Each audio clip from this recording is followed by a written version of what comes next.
ദേശീയ ദിനത്തോടനുബന്ധിച്ച് do telecom company അനുവദിച്ച 53 GB സൗജന്യ ഇന്റർനെറ്റ് ഡാറ്റ എങ്ങനെ ഉപയോഗിക്കാം? നിലവിൽ നവംബർ 28 മുതൽ ഡിസംബർ 4 വരെ ഡുവിന്റെ ഓഫർ ലഭ്യമാകും.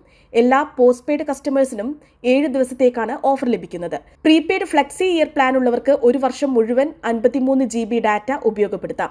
ഡിസംബർ 31 വരെയാണ് പ്രീപെയ്ഡുകാർക്ക് ഈ ഓഫർ ലഭ്യമാകുക. പോസ്റ്റ് പെയ്ഡ് പ്ലാൻ ഉള്ളവരാണെങ്കിൽ ഓട്ടോമാറ്റിക്കലി 53 GB ഡാറ്റ ലഭിക്കും. പ്രത്യേക ആക്ടിവേഷന്റെ ആവശ്യമില്ല. എന്നാൽ പ്രീപെയ്ഡ് കസ്റ്റമർ ആണെങ്കിൽ ഫ്ലെക്സി ഇയർലി പ്ലാൻ സബ്സ്ക്രൈബ് ചെയ്യണം. ഡു ആപ്പിൽ നിന്നോ അല്ലെങ്കിൽ *111*100# എന്ന നമ്പറിൽ ഡയൽ ചെയ്തോ ഫ്ലെക്സി പ്ലാൻ ആക്ടിവേറ്റ് ചെയ്യാം. പ്ലാൻ സബ്സ്ക്രൈബ് ചെയ്ത ശേഷം ഡു ആപ്പിൽ പോയി ബൈ ബണ്ടിൽ ടാപ്പ് ചെയ്യുക. തുടർന്ന് സ്പെഷ്യൽ ഓഫർ സെലക്ട് ചെയ്ത് ഫ്രീ 53 GB ഓഫർ തിരഞ്ഞെടുക്കാം. തുടർന്ന് റെഡീമിൽ ടാപ്പ് ചെയ്യുക. ഈ ഡാറ്റ ഒരു വർഷം വരെ ഉപയോഗിക്കാം.